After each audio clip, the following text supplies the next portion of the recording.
The heat comes off the desert floor in waves you can almost see. Out past the last exit before Benson, Arizona, the land goes flat and pale and empty. Creosote bush. Dust. The occasional startled jackrabbit. And then, running parallel to the highway, there is a line of yellow. It does not stop. Locomotive after locomotive, coupled nose to tail, curving with the siding until the whole procession blurs into a single golden thread and disappears at the horizon. Close to 300 of them. Some wear fresh paint. Others are streaked with graffiti and desert grime. None of them are moving. None of them have moved in a long time. Each of those machines costs somewhere between $1 and $3 million. Line them up, and you are staring at a parking lot worth close to $500 million, sitting motionless in the sun, going nowhere, pulling nothing. So here's the question that stops every driver who notices it.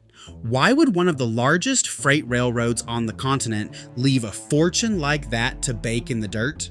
The easy answer is that these locomotives are finished, retired, a mechanical graveyard in the middle of nowhere. But the easy answer is wrong. And the real one turns this quiet stretch of siding into something far stranger.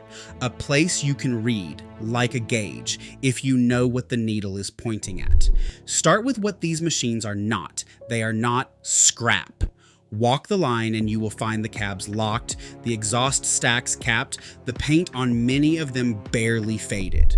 Crews come through on a schedule to check them, turning systems over, inspecting the brakes, confirming that each unit could be coaxed back to life without a full teardown. The railroad has said it plainly enough. The entire point of storing them this carefully is to make sure that when they are needed again, they are ready to roll within days. That is the first thing the line tells you. These are not corpses. They are sleepers. And there is an enormous difference between a machine that has died and a machine that has simply been switched off and set aside for later. A dead locomotive gets stripped for parts and cut up for its steel. A sleeping one gets tucked in. And the fact that this railroad chose to tuck away hundreds of them, rather than sell them or scrap them, is itself a clue about what the company expects the future to hold. But it raises a new question right away. If you were going to store hundreds of expensive machines for years at a time, why here? Why this particular patch of hard, bright, forgettable desert? Because the desert does something for free that would otherwise cost a fortune. It keeps metal alive. Moisture is what destroys stored machinery. Water feeds rust. Humidity creeps into electrical cabinets and quietly corrodes connections you cannot even see. Damp ground shifts and settles under heavy equipment until frames sit crooked. Southern Arizona offers almost none of that.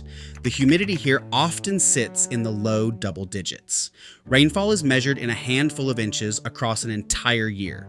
The soil is hard and alkaline and holds the weight of a 200-ton locomotive without complaint. This is not a new trick.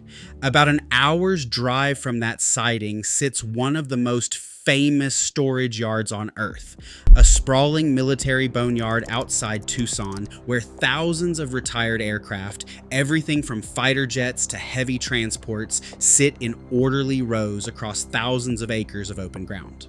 The military parks them there for exactly the same reason the railroad parks its engines nearby. Dry air is a preservative. Let the climate do the work, and you can mothball an expensive machine almost indefinitely, then pull it back out years later still fundamentally sound. Railroads learned this lesson the hard way when one of them tried to outsmart it. The idea was to shrink wrap entire locomotives in plastic, sealing every drop of moisture out. It backfired. Wrapped up tight, the machines trapped their own condensation inside, and the damp did more harm than the open air ever would have. The desert, it turned out, did not need any help. It only needed space, sunlight, and the absence of water. And this corner of Arizona had all three in abundance. So the location makes sense, but it still does not explain the number. A rough patch in the economy might idle a few dozen engines. Getting to 300 and keeping them there for years took something bigger than a bad quarter. It took a decision, a philosophy, a deliberate reinvention of how a railroad is supposed to run. And to understand that, you have to meet the man whose ideas put those locomotives to sleep. His name was Hunter Harrison, and he spent his life chewing on a single stubborn idea. A parked freight car makes no money. Harrison started at the very bottom, oiling axle bearings in a Memphis rail yard as a teenager in the early 1960s. He clawed his way up over 4 decades, and somewhere along the road, he crystallized a way of running railroads that would eventually reshape the whole industry. When he took the top job at a mid-sized railroad in 1993, he finally got to build it his way. The industry came to call it precision scheduled railroading. The idea sounds almost too simple. For a century, American railroads had worked something like a postal sorting operation. Cars rolled into big yards, got sorted onto new trains, sat, got sorted again, and slowly worked their way toward their destination, sometimes passed between half a dozen crews along the route. Harrison hated all that sitting. His fix was to run fewer trains, but make each one far longer and hold them to fixed schedules like clockwork. Move the cars point to point instead of shuffling them from yard to yard. Do that, and the arithmetic bends in your favor. Fewer, longer trains means you need fewer crews, fewer locomotives, less terminal machinery standing around. The same freight moves with a fraction of the equipment. Wall Street watched the costs drop and the profits climb, and one by one, nearly every major North American railroad adopted some version of the model. The largest railroad in the western United States rolled out its own version in the autumn of 2018. Within about a year, the results were startling. The company was moving nearly the same volume of freight as before, while using roughly a third fewer locomotives and rail cars to do it. Its chief executive told investors, almost in passing, that they had parked about a quarter of the entire locomotive fleet, and the operating ratio, the slice of every revenue dollar swallowed by expenses, and the single number Wall Street watches most closely, fell to a record low. Read that back slowly. A quarter of the fleet. That is where the 3-mile line in the desert comes from. It is not the wreckage of a company in trouble. It is the residue of a company running exactly according to plan. A plan that treated idle machines not as a failure, but as living proof that it was working. And that is the moment the story stops being about engineering and turns into something about people. Because every one of those sleeping locomotives used to have someone assigned to it, an engineer to run it, a conductor to work the train behind it, a shop full of mechanics, electricians, and machinists to keep it healthy. When the machine goes to the desert, those jobs tend to go with it. As the new operating model swept the industry, the railroads shed workers at a breathtaking pace. In a single year, near the peak of the transition, more than 20,000 rail jobs vanished across the American network. The company running the Arizona line furloughed thousands of its own employees as it parked its engines. The unions were blunt about what they were watching. Productivity had never been higher. Profits were setting records, and still the workforce was being carved down season after season. Signal maintainers found their territories stretched wider, while the hours allowed to inspect them shrank. Car inspectors described being pushed to check brakes at a tempo they considered unsafe. Longer trains piled more strain onto track and equipment that had been sized decades earlier for shorter ones. There is a hard human truth buried inside that gleaming operating ratio. The efficiency was real, so was the cost, and it landed squarely on the people who used to keep the trains moving. A veteran mechanic who has spent 30 years learning the particular moods of one engine carries knowledge that no manual can replace. Park the fleet, furlough the crews, and some of that hard-won knowledge walks out the gate and never comes back. If you are finding this worth your time, take a second to subscribe. We dig into the machines, the money, and the forgotten decisions behind the railroads every week. Which brings us to a purely practical question most people never think to ask. You cannot just walk away from a diesel locomotive the way you leave a car in a driveway. So how do you actually put one to sleep? It turns out to be a real craft. First come the fluids. Anything that could freeze, expand, and crack a heavy casting has to be dealt with, because water left in the wrong passage can split an engine block wide open the moment the temperature drops. In the mild desert, this is less of a worry than it would be up north, but the routine is disciplined regardless. Then a cover goes over the exhaust stack, sealing out rain, blowing grit, and any bird or animal hunting for a place to nest. The cab gets locked and secured against vandals and the merely curious. The batteries are tended so they do not quietly die in place. And then the machine waits, but not entirely alone. Storage is not abandonment. Crews cycle down the line on a schedule, turning systems over, testing the air brakes, running down a checklist that confirms each unit is still fundamentally sound. A locomotive left utterly untouched for years slowly becomes a problem. A locomotive that is checked and exercised can sleep for a very long time and still wake up on demand. That ongoing care is the whole reason the desert line is an asset instead of a loss. The railroad is not hoarding junk out there. It is banking capacity, keeping hundreds of machines in a state of suspended readiness, betting that the day will come when it needs them back. So what happens on that day? When the call finally goes out to wake one up, waking a stored locomotive is nothing like flipping a switch.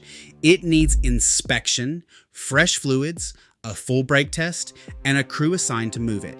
For a well-kept unit, that might take a few days. For one that has slept a long while, it can stretch into weeks. Multiply that across dozens or hundreds of engines and reactivation becomes its own slow, deliberate operation, one that cannot simply be rushed when demand comes knocking. But here is the part that makes the desert line genuinely fascinating. It breathes.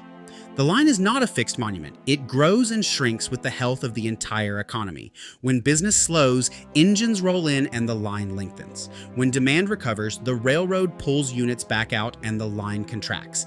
It has been doing this for years, swelling and shrinking like a lung made of steel and diesel fuel. When the financial crisis gutted freight demand, storage lines like this one bloated across the country.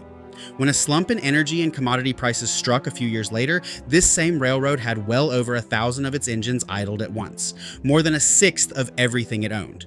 When the pandemic froze the economy almost overnight, the line filled again. And each time as the country clawed its way back, the machines were roused, fueled, tested, and sent thundering onto the main line once more. The line in the desert grew shorter for a while, then waited for the next turn of the wheel. Watch that rhythm long enough and you realize the siding is doing something no press release ever could. It is telling the plain truth about the economy in real time, in a language of parked steel, which is exactly why someone started watching it from space. A satellite intelligence company worked out that the length of that yellow line was, in effect, an economic signal you could measure from orbit.